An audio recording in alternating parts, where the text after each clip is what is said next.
Hey, you guys, welcome to She Knows Arsenal. My name is Jessica. I'm your host. You can follow me on Twitter at Jessino Tweets and at She Knows Arsenal. Welcome. It is not even 6 o'clock in the morning here in Los Angeles, and I am here with you guys to talk to you guys about the Raphinha news that just broke maybe about an hour ago. So, yep, opened my phone, saw this, and I was like, yeah, I got to go live with this. We have to talk about it because it was all over my timeline, and we're just going to get into the meat and bones of the conversation. If you guys are new here, make sure you like the video, subscribe to the channel, make sure that this channel gets shown everywhere so people can get this wonderful news from me. But yeah, you guys, so there's 120 of you guys in here, so like the video, subscribe to the channel. So maybe about 2 hours ago, a report from gold.com. This is a Spanish journalist, so named Adria Soldevilla, says Rafinha is on the verge of signing for Arsenal. The player doesn't know anything about Barcelona yet and doesn't want to keep waiting. A deal could be closed this week. That's what he said. And that has apparently put the fan base into a frenzy. Then Brazilian outlets ran with that. Brazilian outlets on the goal side. So this is all coming from goal. Some of it is coming from the Spanish side, and some of it is coming from the Brazil side. This one is from Goal Brazil, says Arsenal are very close to signing Leeds winger Raphinha after making a great offer. Barcelona are now out of the running. And then Fabrizio Romano followed that up an hour ago, saying Barcelona agreed personal terms with Rafinha, but no agreement on the fee with Leeds. Arsenal are in direct negotiations with Leeds, interested since March, and some other teams are interested. So, and the fee could be 65 to 75 million. I also saw this morning that there's maybe been some movement in terms of Di Maria going to Barcelona, which, would make sense in this regard if we're talking about Rafinha, because right now Barcelona, they're in a situation where they have three options. They could spend 75 million on Rafinha. They could bring in Angel Di Maria or Angel Di Maria for free from PSG, and Barcelona is his number one choice. He'd rather go to Spain than go to Juventus. Or they could offer Dembele a better offer. And that's why you haven't really seen that much movement from Dembele to Chelsea. So there's several different options that Barcelona has. And because they want to get so much done, I can imagine that they may be stalling on Rafinha or trying not to have to pay the full fee or something like that, because as much money as they've been able to get from the financial levers, they still have, they want to get Jules Koundé, they want to bring in Lewandowski, they want to spend 75 million on Bernardo Silva. So they have a lot of things to do. And so with three different options of Dembele, Di Maria, Rafinha, let's just talk about that for a second. Do you see those are amazing options for Barcelona, by the way, that they may feel like they're stalling on Rafinha a little bit. Now, I think it's interesting. You always want to look at where links have come from. Nothing has come from the English side. And I do think that even if things break in other places, like we saw with Fabio Vieira, that the Portuguese journalist ran with it first, and then it was underpinned by the English media a couple of hours later. I don't really worry too much if things are broke somewhere else, but it needs to be underpinned by the similar information from English media. And we haven't really gotten that from anybody, not from Ornstein. We've gotten Arsenal are very interested in Rafinha, even from Charles Watts. We've gotten very interested in Rafinha. But in terms of where this deal is, I'm not quite sure. And a lot of the narrative around this is talking a lot about Barcelona and less about Arsenal. It's more coming from the standpoint of Rafinha doesn't want to wait for Barcelona. He wants to, make his decision quickly. He hasn't heard anything from Barcelona. So although this is really exciting news, which let's like if we were to sign Rafinha, I do think that that would be an excellent window based on everybody else that it looks like we are in for. Um, but the narrative around it is very much Barcelona haven't said anything to me, so I'm just going to go ahead and do this. So it could be, Deco and his agent, trying to push to see if they could get Barcelona to act. But we know Arsenal are very, very interested. And the news about Di Maria potentially going to Barcelona instead, I think also speaks to maybe Barcelona making a decision. They may have made a decision on Rafinha and we just don't know it yet. So the 75 million is a lot, for anybody, even Barcelona with their financial levers. You know what I mean? So, yeah, I find this very interesting. I know we're really interested in him, and so it's really exciting. I just would like to see this information underpinned by an Ornstein or somebody like that before I get like over the top about it, because you never really know with stuff like this. Let's see what you guys are saying. Um, let's see. Mackie says, I think it'll be closer to 55 million, 60 with add-ons. I don't know. I'm just going by what Fabrizio Romano said. He said 65 to 70. CeeLo says, have to wait for the Athletic to report it. That's when we know the information has been sent to them from the club.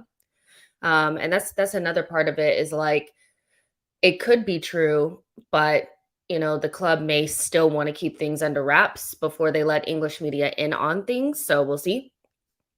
Um, Lucas, yes, I know Charles Watts works for Goal, but the information was from a different journalist. So it's not necessarily from Charles Watts per se. Ivy says it's 65 million for Rafinha. That's quite a lot. And that's the thing. It's like if Arsenal are really interested in him, and even if he is really interested in going to Barcelona, if they don't come up with a fee that Leeds feel good about, then he could still end up at Arsenal because they won't pay. So it's still a situation that I believe is in the balance, but I'm not quite sure that I believe like this is as close to being done as maybe it says it is. Mackie says Di Maria is washed now, though. I wouldn't say that he's washed. I wouldn't say that he's washed. Let's see. Arsenal presser with all the Brazil signs. Yeah, I get that. Let's see.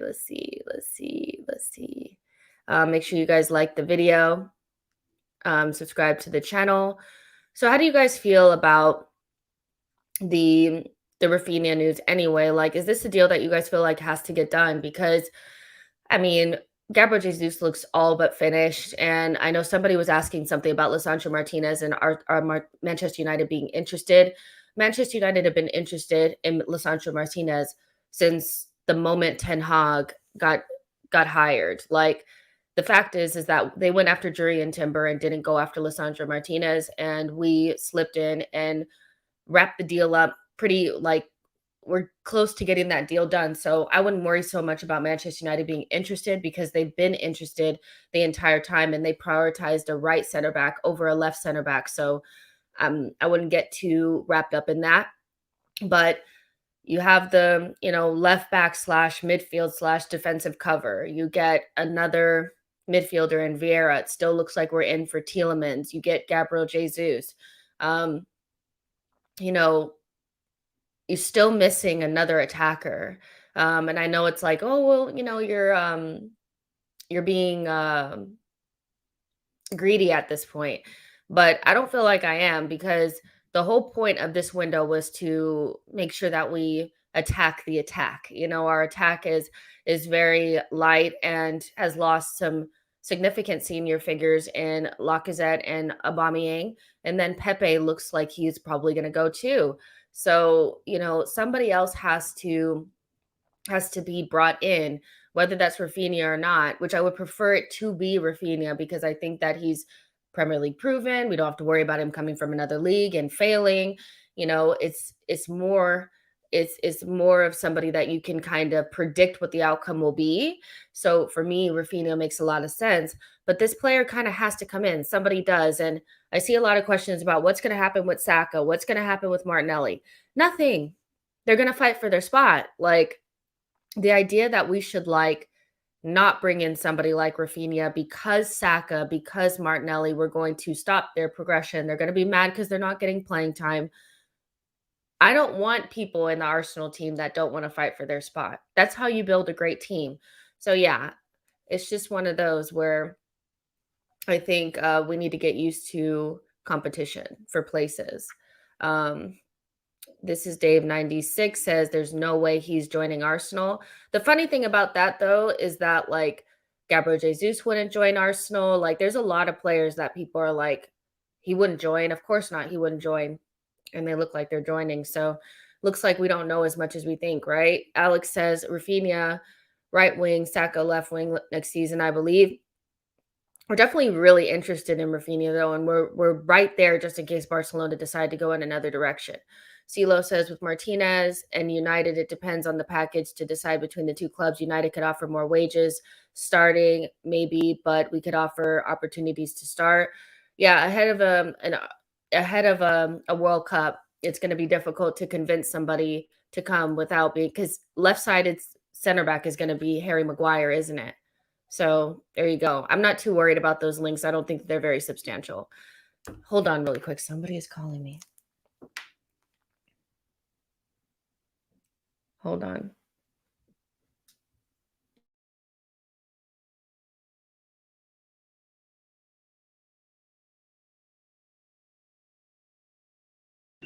Sorry. Okay, so yeah. So we'll see. Um, Dave says he wants Barcelona, so he'll stay at leads till winter. Um, maybe. I mean, I think we're just why would Leeds agree to that? To have somebody stay until the winter and then leave mid season? I don't know about that, you guys. I think it's going to get, if it's going to get sorted, it's going to get sorted this summer. But the idea that he would never come to Arsenal, I think is a fallacy at this point. Um, he would. Yep, that was Ornstein. He was letting me know. No, I'm just joking. CeeLo says we need competition for places. If Saka and Martinelli are on the bench, but this team is progressing, I'm calm. Oyatolani says, can Rafinha play right wing? Because I don't think I want us to move Saka to the right. That's where he plays for Leeds. He will play. He will play right wing, I believe, or on the left. It doesn't matter. Like he can play on both sides. Kai Strop says, I love Rafinha. I think it just makes all sense. We rotate players, keep guys fresh, play intense counter pressing football all year. Hyphy says, I'm not feeling the Rafinha rumor like the way others are. The Martinez one will be a no-brainer for me. Ben Odison says, we need another striker after Jesus if it is third choice. I don't think we're going to get another striker. I think the Eddie Nketiah signing pretty much solidifies that it's going to be Gabriel Jesus, then Nketiah, and then the other person that we bring in is going to be a wide forward. Harsha says, looking at the current links, there shouldn't be any excuses next season. If we manage to get the player, 60 million is a good price for Rafinha, in my opinion. Yeah, I mean, you're not going to bring in Rafinha for pennies. Like, that's just not going to happen. Prime age player, a lot of interest in him. You're not going to bring him in for pennies, and he would, I guess, be considered the marquee signing. I mean, depending on how you'll, excuse me, how you look at it. So, he could be potentially a marquee signing. It depends on what you think the level is. Some people don't think his level is that high. It just depends on your opinion on it. Zach 10 Football says, do you see Fabio Vieira as a potential right wing option? This doesn't make sense given it'll be our heaviest outlay in this transfer window. I mean, he's an option, but like you guys, Pepe is gonna go. We've lost Aubameyang and Lacazette. The attack needs to be reconfigured and it needs to be bolstered with quality.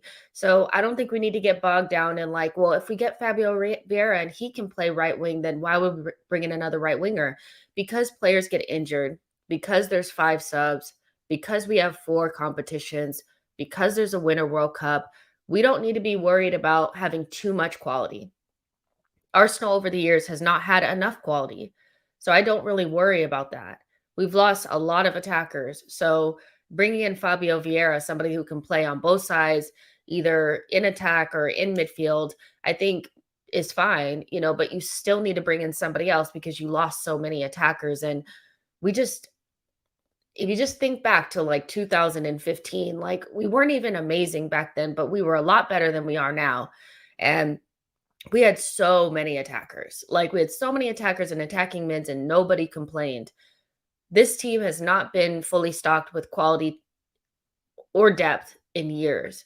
So I don't really see why Fabio Vieira would somehow be like this player that we can't bring in another right winger. Like I think even the Athletics said that Fabio Vieira coming in would not stop us from going after other targets. And I just think we need to kind of open up our mind a little bit into the idea that like we can never have too much quality in this team. We can never have too much good players in this team. So there you go. Um, let's see. Ben Odison says, I don't know if Rafinha is the number one focus, but if you can get him on a great deal, but it depends on the price, what makes sense. What makes sense, 65 should be the limit. For me, if we were to get everything else that we were getting, we get Lisandro Martinez, we get um Gabriel Jesus, we get Tielemans, we already have Vieira. Um, then to me, I wouldn't really worry about how much Raphinha costs. Like, it's not my money. And like the only time that I would be worried about it is if I know we had a budget, and that would mean Rafinha would mean not getting something else significant. But whatever they decide the fee is whatever the fee is, because he's not going to be cheap. If we want to go after somebody who's a little bit cheaper, 40 million or something like that, we're looking at a significantly different type of player. So Saida says, um, I'm still a bit hesitant. I don't want to get my hopes up and be disappointed. Nevertheless, I'm so excited. I would be excited if we were to sign him. Yeah, exactly. Greeny Man says, who's the number 9? It's clearly Gabriel Jesus. If Rafinha came in, I can see him quick, like getting the number 19. I think those numbers make sense. Ivy says, we are in 4 competitions. If we have a go at winning the Europa League, we need quality to do it. When we get to the business end of the season, we never have our best players available. They're always ran down by the end of the season, and they're always injured. So, I think the idea that we shouldn't bring in more quality, like I know Arteta said it. He wants 2 really good players in each position, and then he also wants to make sure that he has 22 outfield players. So Rafinha coming in on top of Vieira is going to get us closer to where we want to be. So I don't. For me, I'm cool. For me, I'm cool. So James says they are doing a good job and they will play good football. Matt G says, if we sign all the players we are linked to, how will Arteta justify Cedric still taking set pieces? If Cedric still takes set pieces next season, like I don't even want to see Cedric. Like that's the reality. I don't even want to see him. So to see him take set pieces would be like it would break my heart. It really would. Harsha, thank you so much for your super chat. Says, thank you for being so dedicated to the club. It must be so early in the morning for you. And I agree with your statement on having leverage of having competition of Saka and Rafinha on the right. You guys know how I feel. I've said this many, many times that we have no leverage with Bukayo Saka. He's a great player, but he cannot have Arsenal Football Club by the balls. Like there has to be somebody else that could step in. If he doesn't sign a contract, a way that you can, teams do it all the time. If you don't sign the contract, sometimes you get less playing time. That's all I'm saying is that like you want to have options. And if Bukayo was to not sign a new contract, I think we'd be less freaked out if there was somebody like Rafinha standing there waiting to play. Do you know what I mean? Like I just feel we need leverage as a club. Like no player should have us this, like, oh my gosh, what happens if he's 20? Lynn says, I think Lynn says, I think because Rafinha plays alongside Jesus in the national team, they will have a very good partnership as he will be like Mahrez. I've seen a lot of comparisons to Mahrez for Rafinha, which I think, are cool and all that kind of stuff. I do think the significant point that you made was him playing next to Jesus, and they'll have some sort of connection there. Um, I do think that that makes a lot of sense. And so, yeah, I feel like Rafinha would fit right in. Like, I don't think like he would come in and it would be like, what is this? What is this place? Like, I think he would fit in pretty well. And what I like about Rafinha, and he's the type of winger that can hold the wing on his own. Saka does that on the right hand side very well. He holds the wing on his own, and a lot of times our wingers are very isolated and have to do a lot of work. And Rafinha can do that. Unlike like Pepe, he has a difficult time on his own. He needs people near him to connect with. Saka's more of a like soloist in a way, and Rafinha is like that as well. Um, Diallo says, Jess, I'm not going to lie. Elliot from Arsenal Vision's tweet was spot on. I wouldn't be happy if we signed Jesus and Raphinha and not Tielemans. We need the man in CM. I think you guys, I think there's enough there about Tielemans that we don't have to really worry about that. I don't, because I think what we think is like, okay, well, that means that we're not going to get so and so. I think every deal is at a certain like point, and so Tielemans doesn't look like it's not going to get done. We're still going to, I think, get Tielemans. It's just going to take a little bit longer. Um, let's see. RJ says Barca is his dream team. He'll wait. What's the rush for him? He and Deco know interested teams will be there late in the window or next season. Barcelona, like Juve, always get their way. Well, Barcelona can be his dream team, but it depends on if Barcelona actually come in for him. Again, like at the beginning of the show, what I said is that they have three options. They could give Dembele a new improved deal, or they could bring in Di Maria for free and then not bring in Rafinha and still be able to get their window done. They have a lot that they want to do. 75 million for Bernardo Silva is a deal that they are prioritizing. Jules Kounde is going to cost them what, 45, 50 million, and then Lewandowski is going to cost them 40 million. That's a lot of cash, and then on top of that you want to put 60 something million on Rafinha. So Barcelona has to prioritize Rafinha. He can prioritize Barcelona all he wants, but if they turn around and get Di Maria or give Dembele a new deal, what can he do then? So it's one of those where I understand that, but players end up at other clubs other than the one that they are dreaming about going to because of circumstances, finances, opportunities, and their team that they want not prioritizing them. And I think that's pretty much what this is that maybe they don't, Deco and Rafinha don't feel like they're getting prioritized by Barcelona because they have money now, but they're prioritizing Lewandowski and Bernardo Silva and Jules Kounde. And that would probably piss off a player and want to make sure that he solidifies something for next season. That doesn't necessarily mean that we're going to get him. It just means that, I think there's an opening there. We would have to wait, I think, a little bit longer too, just in case. Semi says, letting Abba go to Barcelona for free to tie up wages so that Barcelona can't get Rafinha. Chess moves. They also have to sell some players. So they have to sell Depay. And there was one other player that they were saying that they need to sell. It's Depay. I can't remember who the other player was, but it's also Frankie de Jong, but I think that's more significant in the Bernardo Silva case. But there's another player that they need to sell too. So there's a lot of things, a lot of moving pieces. And if you're the last thing that they're prioritizing, the very last thing, you might make a choice to move somewhere else. So that's pretty much it. Semi says, oh yeah, you already said that. Sorry. Already read that.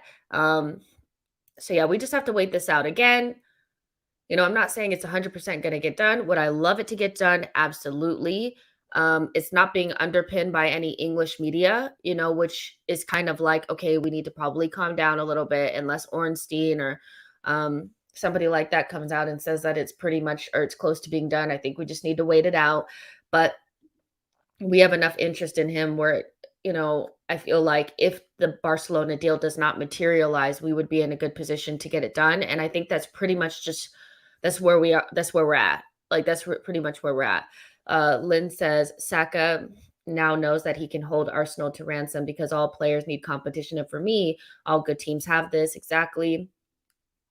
Um, Let's see. Harsha says, no way Leeds will wait for Barcelona if they are willing to sell for the right price. It's on us to convince Rafinha. And I think that's the thing. It's like, oh, well, Leeds will just wait. They won't because they have business that they need to get done that's contingent upon Rafinha going. So, like the idea that they would hold on to Rafinha and then wait until January, like that stuff, that's not going to happen. He's going to be sold this summer. It's just a matter of where he goes at this point. Leeds are a big part of this as well. They will try to push him to whatever team gives them the right deal. And so that could also jump up the price because if Arsenal doesn't let go and they say, well, actually, Barcelona's are only willing to put in, you know, 40 million or something, but Arsenal say we're willing to spend 55, that's going to make things a little bit more convoluted for Barcelona and Raphinha. Mackie says, I think Rafinha, Jesus, Lissandro are high priority because other teams are interested. No one else is interested in Tielemans, so we could take our time. That's a really good point. Anike says, Arsenal is trying to introduce fans to an abundance mindset when we've been starving for so long. We literally can't imagine we might get everything we want. Yeah, it's also like introducing fans into like what a regular team is like. The amount of times I saw, oh, Lissandro, what if he comes in, what happens to Gabriel? Nothing. Nothing happens to Gabriel. Oh, if Tielemans comes in, what happens to so and so? Nothing. Nothing. Like we're just become a better team. There's about 600 of you guys in here, so like the video, subscribe to the channel. I need to have a little sip of this coffee. You guys, I am dying.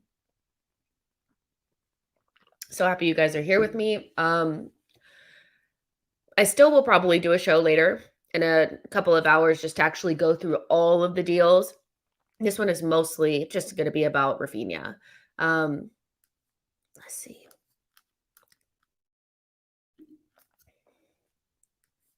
Jordan River says, I'm a Leeds fan. And if you manage to get Rafa, you have a hell of a player. Best I've seen in person. There's a lot of rumors coming out when it goes to Rafa. It's crazy. Yeah, like I get that. I think he's an amazing player and he's already Premier League proven. And I know people have like an apprehension of spending a certain amount of money because I think we've been burned by Nicola Pepe, but this is somebody that we've watched play in the Premier League. We know that he can go up another level. So I don't think we need to super worry about that. Let's see. CeeLo says if Arsenal pay the fee, he's leaving, simple, unless the other teams who make official bids. It's just a matter of, is Barcelona going to prioritize Rafinha? I think that's pretty much what the story is here, is that they're not. And Rafinha is probably getting a little bit antsy and has other teams interested and wants to try to force their hand. If Barcelona says we have to focus on getting Frankie de Jong out and getting Bernardo Silva in and also getting Lewandowski in and also getting Jules Koundé in, and then we'll figure out what we're going to do with you. But we also have Dembele and Di Maria on ice. That could put somebody off. I know if I was Rafinha, I would have a difficult time swallowing that. Ben says Rafinha should be thinking who will promise him to come in and hit the ground running as a first choice, as he should be thinking why Barcelona getting Di Maria. I mean, yeah, I think that's significant in the case for him is Di Maria. If they go for him, then I'm not saying that there wouldn't be any point in getting Rafinha, but then they can also just put all their funds into something else too. They don't have to focus on right wing. Ify says City are making their squad weaker if they get Bernardo Silva, if they get rid of Bernardo Silva and Sterling since Jesus is out. I don't care what they do. I don't care what they do. If they weaken their squad, that's on them. I'm sure that they will try to bring in somebody. I know I saw something that said that they wouldn't, but I mean, at that point, they would have Mahrez, Foden, and Grealish as wide players, and then Holland and Alvarez. Can Alvarez play on the wing? I don't know, because I thought he was just a center forward. So that's not necessarily the embarrassment of riches that they've always had on the wings. But I don't really care what they do. If that's what they want to do, then fair enough. Lynn says Rafinha and Jesus will have much better chance of both playing in the World Cup if those two are already playing in a club together. I mean, is a is the World Cup is really interesting in where it's placed because players have to be playing and hitting the ground running at a club early on in the season because there's only one more international break between now until the World Cup. So they need to be in a team playing. So they want to get their future sorted. And that's where like people are like, "Oh, well, why would so and so come to Arsenal?" Because we can offer them a starting spot, and you have to make sure that like you're playing or else you're not going to make the World Cup. And there's only a certain amount of World Cups that you get as a player. You don't get a bunch. And if you play for Brazil, you know your spot is always up for grabs because there's always somebody knocking on the door. Like, does Rafinha have to go to the World Cup? Not really. I mean, they have other players that can play in those positions. Gabriel Jesus can play off of the right. Anthony can play off of the right. So he needs to make sure that he's at a club that's going to prioritize him. But that also doesn't mean that he's gonna come for sure. Like, you know what I mean? That's not what I'm trying to say, you guys, but what I am trying to say is that like there's always a door open if you can offer them the wages, you can offer the club that they're coming from the right fee, and they know that they're gonna get the playing time and they're gonna be prioritized. There's 635 of you guys in here, so like the video, subscribe to the channel. Dennis says Laporte promised Messi a new deal and even gave him a new contract to sign without being sure what La Liga rules demand. Personal terms mean nothing for me. Yeah, personal terms don't mean anything because you can literally sign them with anybody. So there you go. But Paul says, good morning, US. Good afternoon from the UK. First time catching you live. Enjoy your content. Thank you so much. I know, yeah, that's probably why some people are probably like, why are you live right now? It's just because of the Rafinha news, you guys. um, Usually don't come on this early. Nope, nope. So yeah, you guys, that's pretty much it. If you guys are just joining, basically, I'll read the little where is it? I'll read the quote here. Rafinha is on the verge of signing for Arsenal. The player doesn't know anything about Barcelona yet and doesn't want to keep waiting. A deal could be closed this week, reports Andrea Soldiva. This is coming from Goal on the Spanish side. So always take that with a grain of salt. Arsenal are very close to signing Leeds winger Raphinha after making a great offer. Barcelona are now out of the running, and that's coming from Goal Brazil. And then Fabrizio Romano, about an hour ago on the Rafinha situation, said Barcelona agreed terms with Rafinha, but no agreement on the fee with Leeds. Arsenal are in direct negotiations with Leeds, interested since March, and both Chelsea and Tottenham have been in contact too. Fee could be around 65 million to 75 million. So that's the tea on that. So we just have to wait it out. Let's see. I'm gonna go to the gym and then I'll be back around 6:30. Let's say 6:30 p.m. to wrap up the rest of the deals and all that kind of stuff, or at least wrap up the news on the deals. So make sure you guys like the video, subscribe to the channel, all that kind of stuff. Hit the bell so you don't miss out on another show. And all 633 of you guys like this video. That's what I want to see. All right, you guys, I'll see you in a couple hours. Like this video. And yeah.